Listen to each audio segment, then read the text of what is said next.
It's probably not totally unique, but I have kind of a oddball hobby. I like to collect junk, namely old furniture from people's tree belts, and shove it in the trunk of my little car and bring it home and give it new life. It's mostly chairs, but I have done it with baby cribs and dressers as well. So have a look. This is actually my best work so far, and they didn't happen at the same time. These are baby cribs that I found on people's tree belts. They both started out as white. No, actually, sorry. One was white and one was like a cherry color. And I didn't really prep them. I just spray painted them with this really cool paint. I think it's called flat iron. It's Rust-Oleum. And it actually makes the wood, or whatever this is made out of, I think it's wood in some way, shape, or form, look like it's metal. Very interesting. And I actually just emailed the company that makes these because I'm missing some hardware and they're gonna send me some. Although this one is missing some rungs too, so probably not safe for child use. May use these for staging or may just stage this room. This is one of the very first chairs that I salvaged. As you can see, it's a cane chair made out of wood. The cane's all messed up, but I decided to paint it this crazy bright green color. And I've used it for staging in bedrooms and some of the condominiums I've sold. Just kind of like as an accent piece to bring a pop of color to the room. So I really like it, but obviously you can't really sit on it. It's just for looks. And here are two other victims. I got two of these actually, and I believe they were wooden to start with, and I spray painted them some other color initially, and then I decided that didn't make sense. So I painted them black. This one right here has some caning issues going on, but this one is in much better shape. So I've also used these for staging, but right now I decided to kind of land them next to my fireplace, just kind of flanking it. This old rocking chair is literally falling apart. You can see a couple broken pieces sitting there, and you can't rock it because of that. Anyway, I found this on a tree belt as well. It was all peeling and kind of a mess, and all I really did was spray paint it.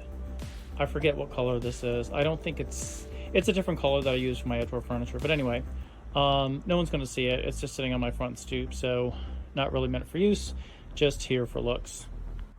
And here's the stockpile. This is where I store everything in the garage until I actually do something with it. These white chairs, fantastic. I wish I had 4, but I grabbed them again from someone's tree belt for staging purposes.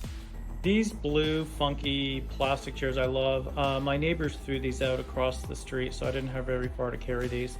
I think there's 5 of them. They were originally bright orange, kind of the color of an orange popsicle. I painted them, I think it was 3 shades of blue, and then I decided I didn't like the blue, and so I landed on this. Oops, that's not the finished one. I must have 6 of these, and I don't know where the finished one is. Oh, it's on my screen porch. But anyway, landed on a brown color. This one on the left is the closest to it. I found it. This is what I was looking for. Here's the finished product. I guess this is the 5 blue chairs, which is really 6, and this one is fully painted brown. I almost forgot, I have also done mirrors. I got this mirror from an antique shop in Bloomfield, New Jersey in 1996, just before I drove down to Atlanta.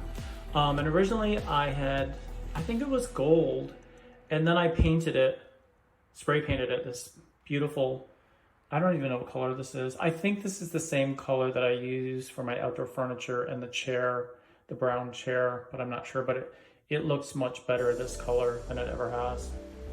And I rescued dressers as well. I found this on someone's tree belt a couple miles away. It was painted a bright blue and black and looked awful, so I tied it into my trunk, took it home, painted it, and then bought these really funky little glass knobs at the Home Depot.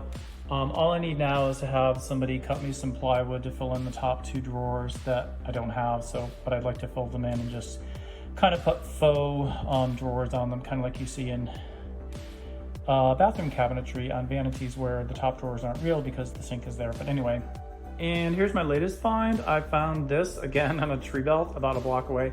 I actually carried this by hand Yeah, both in front of me and on my back. It was difficult. It's not too heavy, it's just very bulky. And I haven't figured out what color I'm gonna paint this one yet, but as you can see, it's a baby changing table with a dresser attached, and it's not quite wide enough for this TV. This is in the guest bedroom, so I'm not quite sure. I think the TV needs to be wall mounted or something if I'm gonna leave this here. Regardless of how strange your hobby may seem to you, if it feels good, then that's fine. You should do it. And feel free to share, because somebody somewhere out there in the world on social media is going to appreciate that you took the time to share with them your own personal hobby. So have at it.